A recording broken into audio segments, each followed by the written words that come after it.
Selamat kembali di R Entertainment, selamat datang kembali di The Golden Cross Playlist. Seperti biasa hari ini kita akan melanjutkan review saham part yang ke-429. Namun sebelumnya bagi teman-teman yang mungkin belum subscribe channel YouTube ini, sekali lagi jangan lupa tekan tombol subscribe, nyalakan lonceng notifikasinya agar teman-teman tidak pernah ketinggalan informasi-informasi terbaru dari channel ini. Di part yang ke-429 kali ini kita akan kembali mereview ada 6 saham, ada MTK, SRTG, Jaya, Palm, SAMF, dan saham PPRO. Sebelum kita melanjutkan untuk mereview ke 6 saham tersebut, seperti biasa kita akan meng-highlight pergerakan dari indeks harga saham gabungan, di mana IHSG ditutup naik 0,45% di level 6695, sempat di tertinggi 6720. Itu hampir juga berhasil kembali menyentuh atau bahkan bisa melewati rekor all-time high-nya di 6754 ya. Itu all-time high-nya, namun dia mentok di 6720, kemudian terjadi penolakan, dia turun kembali dan harus ditutup di 6695. Transaksi hari ini 11 triliun dengan 273 saham naik, 263 saham turun, dan ada 140 saham yang bergerak stagnan. Kalau kita perhatikan dari foreign flow, tercatat asing jual bersih di seluruh market sebesar 545 miliar rupiah.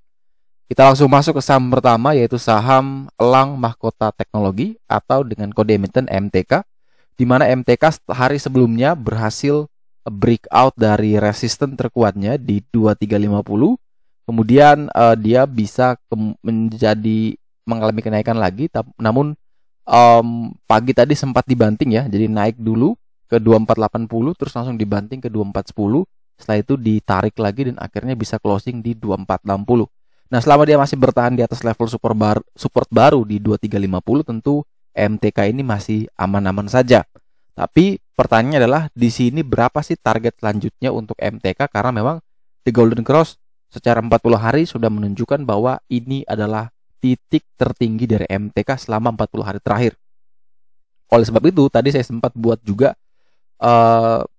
plan selanjutnya ya, saya coba membuat plan selanjutnya bahwa ada kemungkinan ya, ini plan pertama nih, kalau memang dia masih bisa melanjutkan kenaikan untuk MTK ini ya, saya coba ganti warna dulu.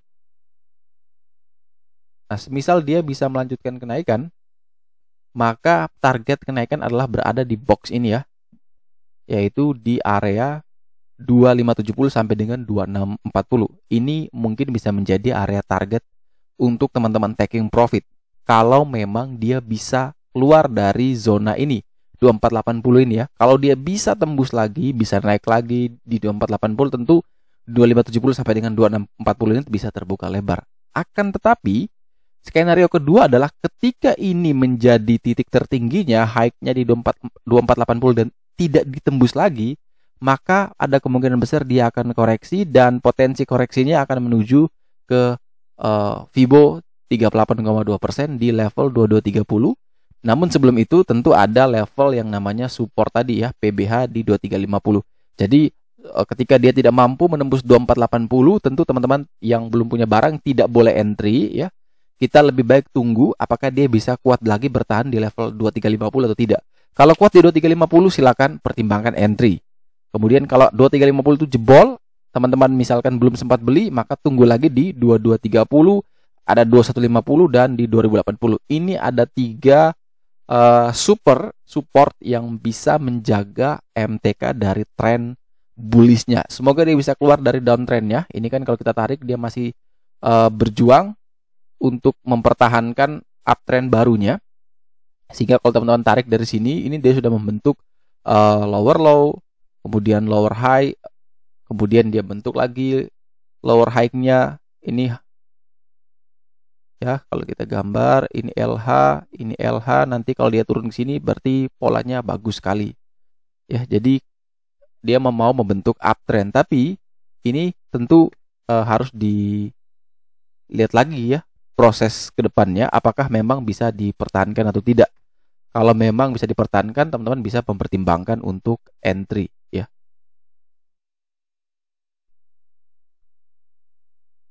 Kita erase dulu dah. Jadi 2 skenario tadi bisa teman-teman pakai. Antara dia bisa breakout 2480, maka boleh dipertimbangkan entry buy. dengan target ke 2570 sampai dengan 2640. Tapi kalau dia tidak mampu melewati 2480, lebih baik tunggu di 2350 dulu. Itu adalah area PBH atau support terkuat. Tapi kalau 2350 juga tidak bisa bertahan, maka lebih baik tunggu di yang 2230 atau 2150 dan di 2080. 3 support penting untuk MTK itu wajib dipertahankan ya. Kalau 2350 ini kan berdasarkan TGC, kalau ini berdasarkan Fibonacci-nya. Kemudian kalau kita lihat dari sisi broker summary, secara volume ini belum terlihat menarik, secara struktur ini juga masih belum terlihat menarik untuk EMTK. Next kita punya saham SRTG atau Sartoga Investama Sedaya, di mana SRTG ditutup minus 2,63% di level 2970 ya. SRTG di sini kalau teman-teman perhatikan bermain di sekitaran area penting, resist terkuatnya di 2990. Tadi mungkin sempat dia mencoba naik ke 3110, namun sayang sekali gagal dan tidak mampu mempertahankan area di 2990. Closingnya di 2970, sedangkan 2990 ini tadi adalah support terkuat untuk SRTG, namun sayang tidak bisa dipertahankan, maka sekarang berubah menjadi resist terkuat kembali. Kalau SRTG tidak bisa naik lagi di atas 2990, lebih baik teman-teman wait and see dan tunggu lagi di 2610. Tapi kalau memang dia bisa naik lagi di atas 2990, tentu teman-teman bisa pertimbangkan untuk entry dan silakan cut loss di bawah 3000. Jadi kalau misalkan setelah breakout dia ke 3120, 3130 langsung prepare cut loss di bawah 3000. Akan tetapi kalau tidak mampu melewati 2990, lebih baik teman-teman tunggu di 2610. Next kita punya saham Jaya, di mana saham Armada Berjaya Trans ditutup di level 202 atau minus 2,89%. Tadi sempat turun ke 200, padahal sebelum itu juga bisa naik sampai 218, namun sayang tidak mampu dipertahankan. Jadi closingnya di 202. Hanya yang menjadi menarik adalah memang dia saat ini masih berada di atas level support terkuat, level PBL di 198. Artinya selama dia masih bertahan di atas 198, Jaya masih aman. Masih boleh teman-teman pertimbangkan untuk entry. 198 sampai dengan 200, ini teman-teman bisa pakai sebagai area belinya. Cut loss di 192, 194, target kenaikan menuju ke 218 terdekat, next ke 246. Jadi kalau dia bisa bertahan kuat di atas 198, boleh dipertimbangkan untuk entry. Tapi kalau misalkan tidak mampu bertahan di 198, lebih baik wait and see, menunggu sampai nanti ada adjustment PBL baru, itulah baru kita bisa re-entry atau kita mulai ambil posisi lagi. Tapi kalau misalkan terlanjur entry, katakan di 198 atau di 200, ternyata dia masih terus di bawah turun, maka tadi ada batasan stop loss-nya 192 sampai dengan 194. Kalau dilihat dari sisi broker summary, secara volume ini terlihat tidak menarik, dan secara struktur pun untuk Jaya masih belum terlihat menarik.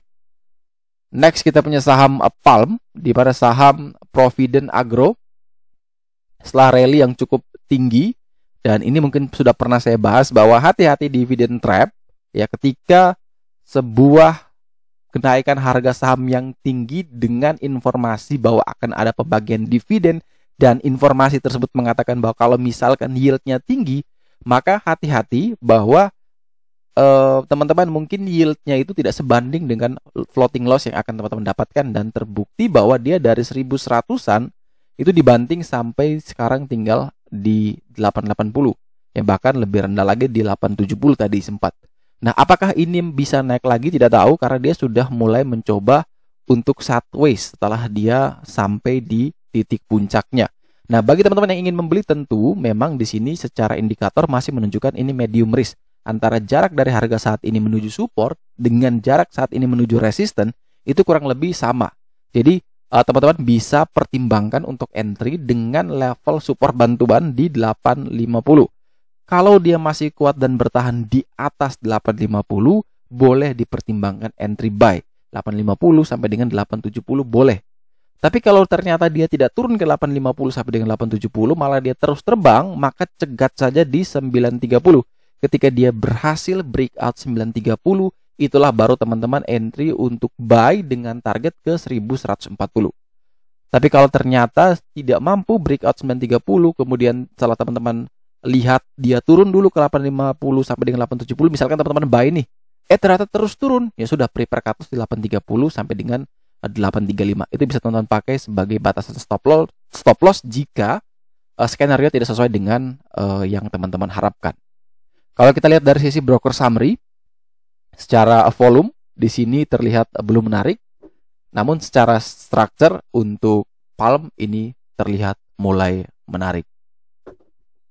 Berikutnya adalah saham Saraswanti Anugrah Makmur dengan kode emiten SAMF, di mana saham ini ditutup minus 3,06%, di mana kalau teman perhatikan bahwa dia saat ini masih berada di atas level supportnya di 1085. Ini adalah level PBH. Kalau teman-teman perhatikan, jaraknya memang tidak terlalu jauh lagi. Dia sudah naik dari harga bawah. Kalau teman-teman yang di grup Discord Joran, itu tentu SAMF ini sudah diinformasikan juga nih di area-area yang masih di bawah sini, dan sudah kita taking profit ya, sudah naik ya. Tapi kalau teman-teman yang baru mau entry, tentu di sini teman-teman bisa lihat ada level tadi support PBH di 1085.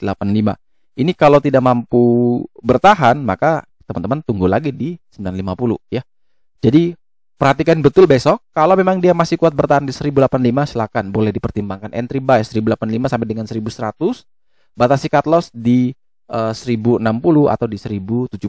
Akan tetapi kalau misalkan besok opening langsung dibanting di bawah 1085, lebih baik langsung tunggu saja di 950 sampai dengan 970 untuk entry-nya. Dari sisi broker summary, secara volume ini belum terlihat menarik. Secara structure ini sudah mulai terlihat menarik untuk SAMF. Dan saham terakhir yang akan kita review kali ini adalah saham PPRO atau PP Property, di mana saham ini ditutup naik 5,08% all time full body candle hari ini. Dalam tradingnya hari ini dia mengalami kenaikan tertinggi di 62 ya, closingnya juga di 62. Dan ini teman-teman bisa perhatikan bahwa sejak dia mengalami penurunan, dia mencoba bangkit dan berhasil, dia tutup di 62 di PBL. Dia nempel pas di PBL atau yang mana saat ini masih menjadi resisten ya, karena dia berada dari bawah untuk menembus. Kalau memang besok dia tetap bisa mempertahankan 62, 63 misalkan, maka itu artinya teman-teman boleh pertimbangkan untuk entry dengan target ke 70 sampai dengan 75. Akan tetapi kalau tidak mampu terus melewati 62, 63, maka lebih baik teman-teman wait and see untuk saham PPRO. Batasi cut loss di 58, 59 jika teman-teman sudah terlanjur beli di 62 atau di 63. Kemudian kalau kita lihat dari sisi broker summary, secara volume untuk PPRO ini belum terlihat menarik. Secara structure untuk PPRO terlihat menarik. Jadi teman-teman bisa perhatikan betul, kalau bisa bertahan atau bisa terus naik di atas 62, maka ini menarik untuk PPRO, bisa dipertimbangkan entry. Tapi prepare cut loss-nya tadi 5859 dengan target ke 70 sampai dengan 75. Akan tetapi kalau ternyata tidak bisa tembus 62, 63, maka lebih baik teman-teman wait and see, menunggu sampai ada adjustment PBL baru untuk saham PPRO. Oke, sekian dulu review saham part yang ke-429 hari ini. Terima kasih banyak teman-teman yang telah setia menonton. Sekali lagi jangan lupa like, comment, dan subscribe. Bantu share juga agar semua informasi yang ada dalam video ini berguna, bermanfaat, dan tentunya bisa menjadi panduan trading di keesokan harinya. Sekali lagi terima kasih banyak, sampai jumpa dan semoga membantu.